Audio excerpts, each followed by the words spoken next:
আজ সারা বিশ্ব ইসলামের বিপক্ষে কাজ করছে, আর মুসলমানদেরকে এই সময় ইসলামের পক্ষে টিকে থাকতে হবে, ইসলামকে জানতে হবে, বুঝতে হবে, ইসলামের উপরে টিকে থাকতে হবে। তাহলেই আমাদের বিজয় অতি সন্নিকট। আমার তো মনে হয় আর বেশি দেরি লাগবে না, ইসলামের বিজয়ের একটা সময় এসে গেছে ইনশাআল্লাহ।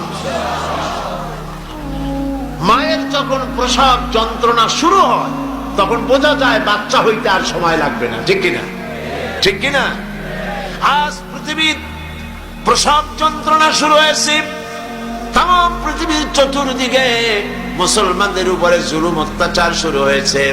এই জুলুম অত্যাচারের মধ্য দিয়ে আগামীকাল যে সূর্য উদিত হবে সেই সূর্য হবে ইসলামের জন্য, আল্লাহর দ্বীনের জন্য, মুসলমানদের জন্যই সেটা হবে। তামাম পৃথিবীর বুকে আল্লাহর দেওয়া বিধান ও কোরআনের রায় কায়েম হওয়ার জন্য সময় আর বেশি দূরে নয়।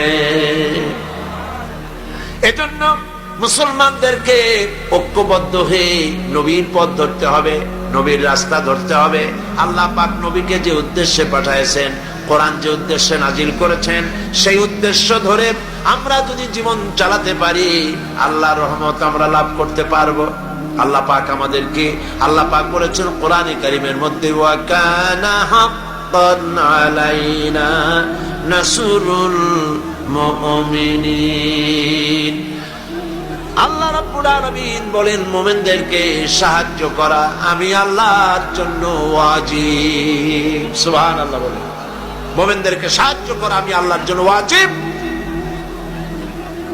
মুসলমান বেশি হওয়া লাগবে, সৈন্য সংখ্যা বেশি হতে হবে, অস্ত্র বেশি হতে হবে।